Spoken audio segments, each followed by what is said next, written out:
Today we're going to be talking about multiplying polynomials. So in the last lesson, we talked about what a polynomial is, how to find the degree, what the leading coefficient is, how to classify them, and then how to add and subtract them.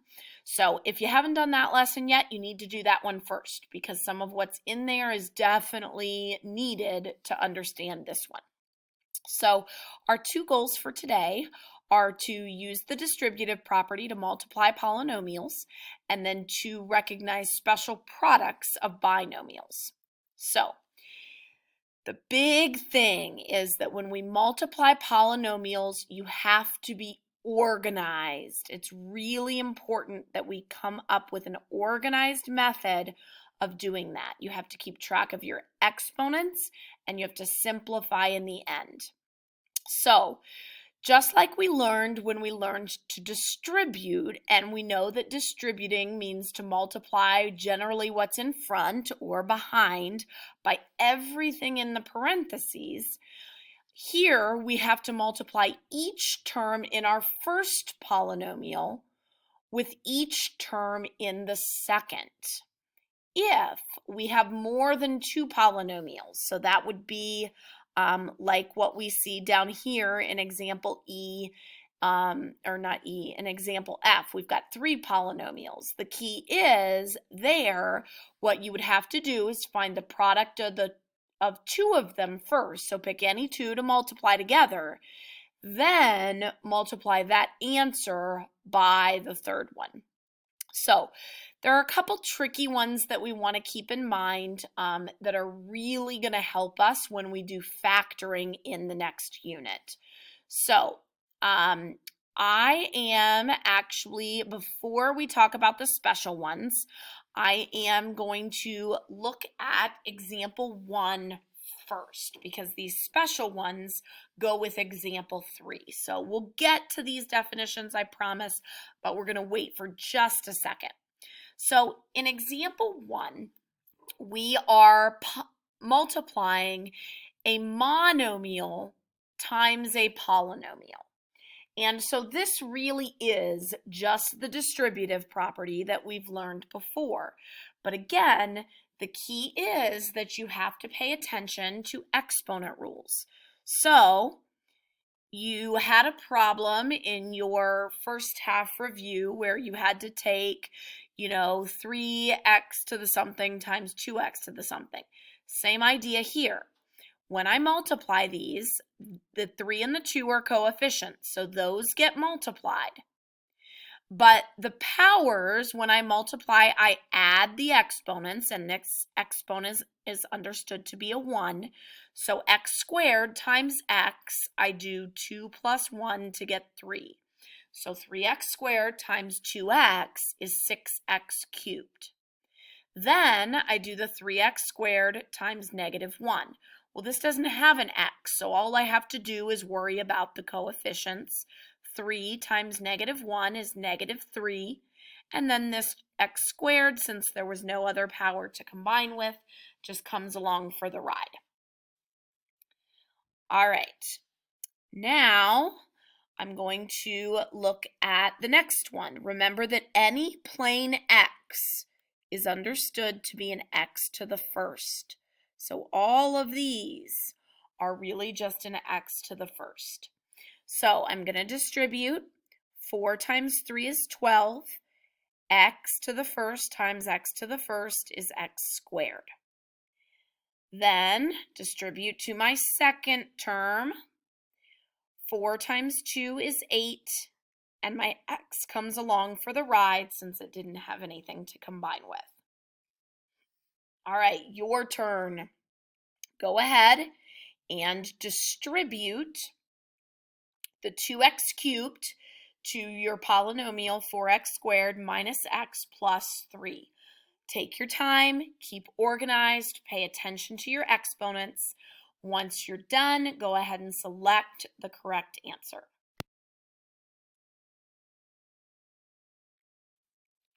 All right, let's check your answer. So when I multiply the 2x cubed by the 4x squared, I do 2 times 4 to get 8. And then x cubed times x squared, I add those exponents. So 3 plus 2 gives me 5. Then I go to my next term. 2x cubed times negative x gives me negative 2x to the 4th. And then finally, 2x cubed times 3 gives me 6x cubed because it didn't have any x's, so the x cubed comes along for the ride. 2 times the 3 gave me 6. So this should be our final answer.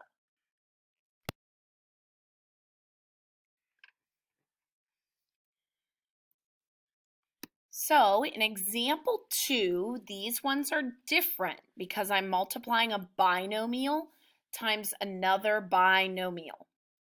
And when I do this, we can think of it like a double distribution if you want.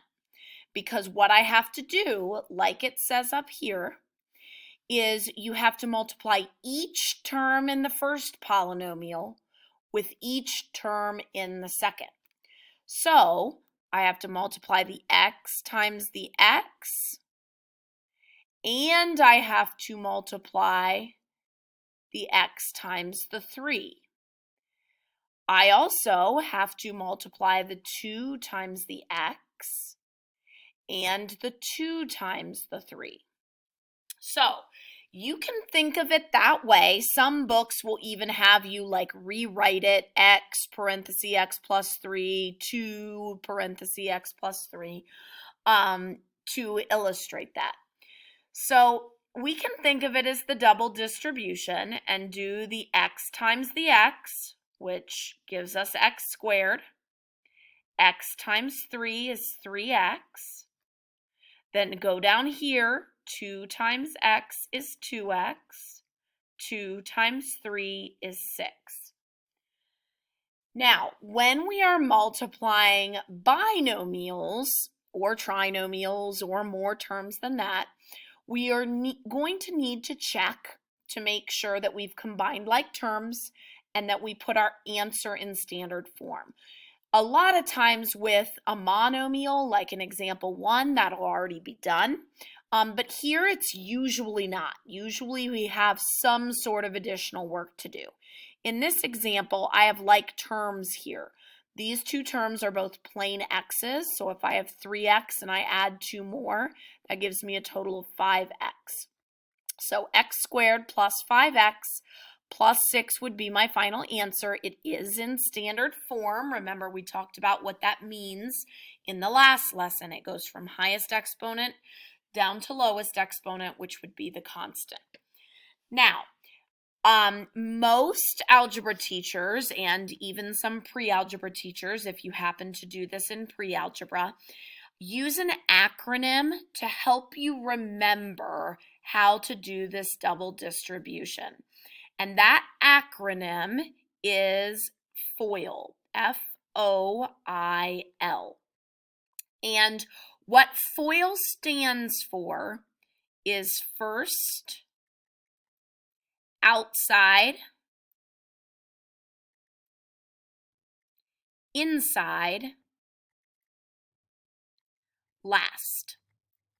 So first, outside, inside, last. And what it's supposed to do is to help you not forget pieces of this distribution. So first, meaning multiply the two first terms together of your binomials. So 2x times x, which would be 2x squared. Outside, meaning the two terms that are on the outside of their parentheses get multiplied together. 2x times negative 4, which would give me negative 8x. Insides, so here are the inside terms. 3 times x is 3x. And then lasts, meaning the two last terms of your binomials. So 3 times negative 4, which would give me negative 12. Again, most of the time when you have binomials or more terms, you're going to have some simplifying to do. And this one's no different. I have to simplify my negative 8x and my 3x. So I get 2x squared minus 5x minus 12. And that would be my answer.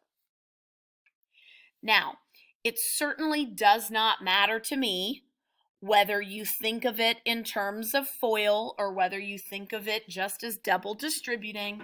The key is that when it is a binomial times a binomial, unless it's a special product, you're always going to have these 4 terms and then some simplification. So let's try one more using that FOIL method. So firsts, 4 times x is 4x. Outsides, so I'm going to label them this time F, O, 4 times -1, which is -4. And then I would be insides. There's my I term. 3x times x is 3x squared. And then L for lasts, 3x times -1, which would be -3x. This time I have 2 steps to do because I do have like terms here and here, but it's also not in standard form. Highest exponent is the x squared term, so that should go first, 3x squared. Then the plain x's, 4x minus 3x gives me 1x. And then my constant, which is -4. All right, so hopefully that helps you. Now we're going to talk about special polynomials. So the first type is a difference of 2 squares. So this is when you have 2 binomials that we're multiplying, but they're in this form where the fronts are the same, the backs are the same, and the only thing that happens that's different is that one's a plus and one's a minus. So these ones have what we call a cool cancellation because when I go to FOIL this, a times a is a squared. Outside terms, a times -ab is just -ab. Inside terms, so OI, b times a is also ab, but this one's positive. And then lasts, b times -b would be -b squared. These like terms in the middle actually are opposites, so they cancel each other out. And this gives me a squared minus b squared. This is actually always true for a difference of 2 squares. If it truly is a difference of 2 squares where the fronts and backs are the same, 1 plus 1 minus, those inside and outside terms will always cancel and you'll just end up with square the front minus square of the back. The other special type of polynomial is the square of a binomial. So that's when you actually have a single binomial raised to the second power. It doesn't matter whether it's a plus in the middle or a minus, but when we multiply these, it means this. Squaring something means to multiply it by itself. So you still need to FOIL them. When we do that, it is going to take a special pattern that can create a shortcut. Because when I FOIL it, and I'm going to write it out underneath just for this first one because it applies to the second one as well. Firsts give me a squared. Outsides give me ab. Insides also give me ab because we write them in alphabetical order when we have more than one variable. And my lasts give me b squared. These 2 terms in the middle don't cancel this time like they do on a difference of squares, but they're the same, so that just gives me 2 of them.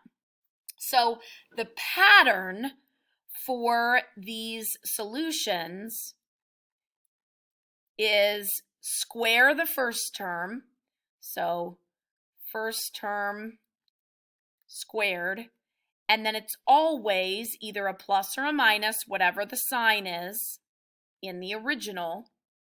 It's always 2 times the first term times the second term and then plus the second term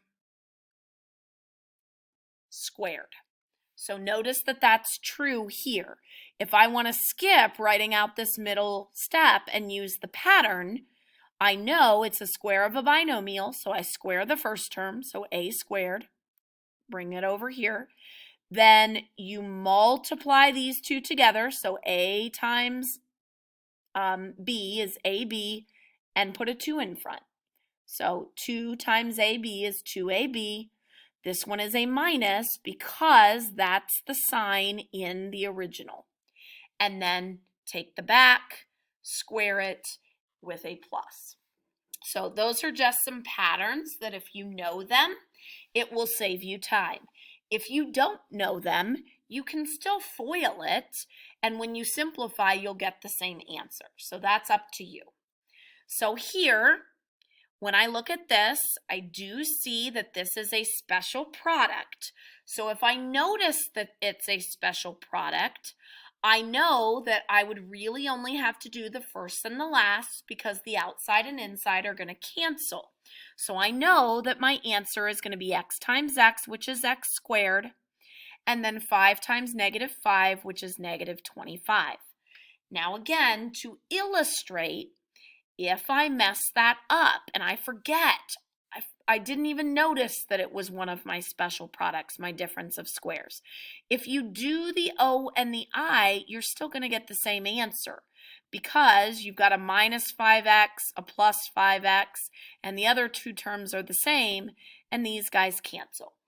So if you forget to notice that it's a difference of squares, you can still get the right answer, but you really want to try to recognize them because when we get to the factoring part, it's a huge help if you can recognize these special polynomials. All right, so I want you to go ahead and do B. So look to see if it's one of the types of special products, and then go ahead and multiply and select what your answer should be.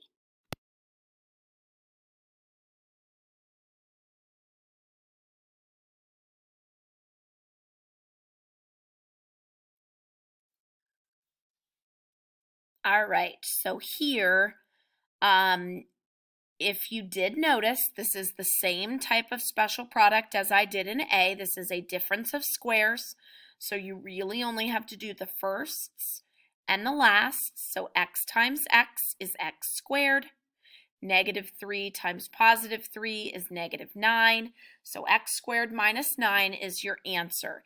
If you forgot and did, the insides and the outsides, those would give you 3x and -3x, which do cancel. So x squared minus 9 is our answer there. All right, I'm going to do D next just because it uses Y and you're used to doing X's. So I'm going to do this one and then you're going to do C. So this one is the square of a binomial. So when you see that it's the square of a binomial, you can do the shortcut. So I can say, I know that my pattern for square of a binomial is to square the front first. So Y squared. Then I know it's going to be a minus because that's the sign in here. I'm going to do 2 times y times 3. So 2 times y is 2y, times 3 is 6y. Then I'm going to square the back, so square -3, which gives me +9. So y squared minus 6y plus 9. Again, there's always the backup plan. If you forget the pattern, you can always FOIL it. Firsts are y squared, outsides are -3y, insides are -3y, and lasts, -3 times -3 is +9. Inside and outsides do give me that 6y in the middle. So again, if you don't recognize it, it's no big deal.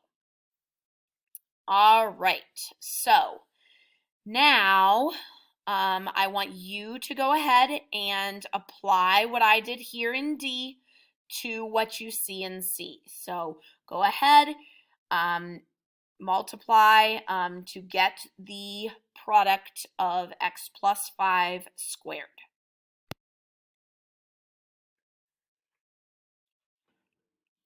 All right, so to check your work on this one, again, it's a square of a binomial, so the pattern, if you recognize it, can save you some time. So square the front, multiply the two middles together. I know it's going to be a plus because this is a plus. So x times 5 is 5x, and then double it, multiply it by 2. So that gives us 10x. And then square the back, 5 squared gives me 25. And again, if you didn't recognize the pattern, it's okay to write it out and FOIL it. You should get the same result. Okay, so now we're going to look at E, which is a binomial times a trinomial.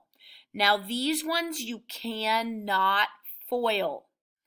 FOIL is only for a binomial times another binomial.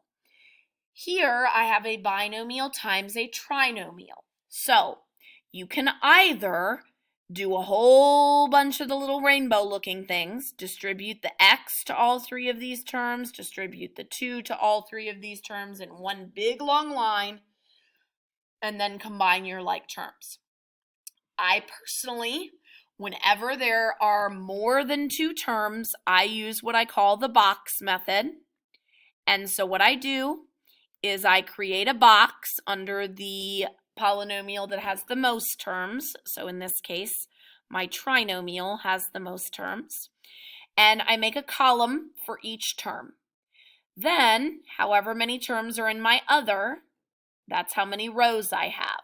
And I put the x here and the 2 here. You always take the sign with it. So if this had been x minus 2, I would put a negative 2 here. And what you do then, it's the same thing as distributing both terms, but it helps you keep it a little more organized. So you do row times column. So x times x squared, which is x cubed. Now row times this column, x times 3x, which is 3x squared. And then x times 1, which is just x. And then I go down and I do the same thing for row 2. So 2 times x squared is 2x squared. 2 times 3x is 6x. 2 times 1 is 2.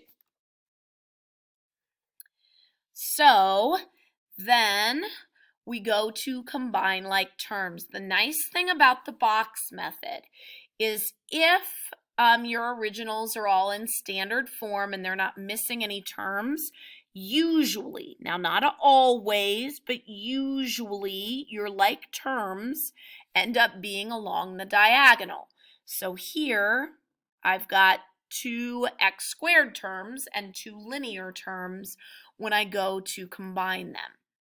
So here I have x cubed needs to go first because standard form, highest exponent. Then my x squareds. I have 2x squared and 3x squared. That's a total of 5x squared. Then I have 6x and x, which is 7x. And then my 2 to bring right along. It's in standard form. Now, if you're like, Mrs. Thomas, to heck with that box, I really don't like it. I would rather write it all out in one long string. You go right on ahead. But you have to make sure you should have the same 6 terms. Because if I multiply x by x squared with my little rainbow looking guys, I get these 3 things. When I multiply 2 times all 3 terms with my little rainbow guys, I get all of these. So you should get the same answer.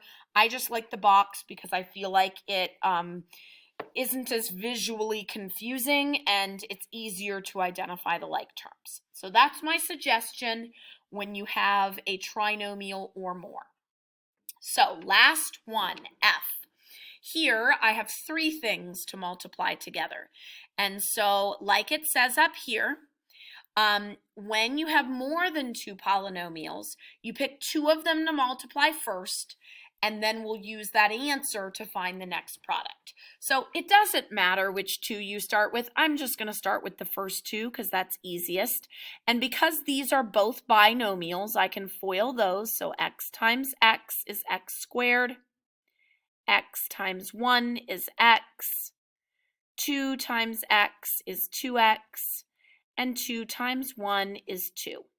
Like terms in the middle give me x squared plus 3x plus 2 when I multiply this x squared, or this x plus 2 times this x plus 1. Now again, I'm not done. This says to take this times this times this.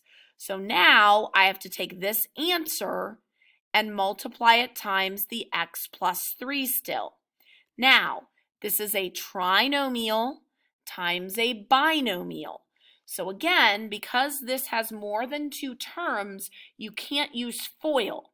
So I'm going to use the box here. So I'll draw my box under my trinomial. Make a column for each term. And then I'm going to put my x and my 3 over here. So x times x squared is x cubed. X times 3x is 3x squared. X times 2 is 2x. Second row, 3 times x squared is 3x squared. 3 times 3x is 9x. And 3 times 2 is 6. I have like terms here. And then I also have like terms here. So highest exponent to lowest exponent, x cubed comes first. 3x squared plus 3x squared is 6x squared. 9x plus 2x is 11x. And then my constant of 6. So this guy right here would be my final answer.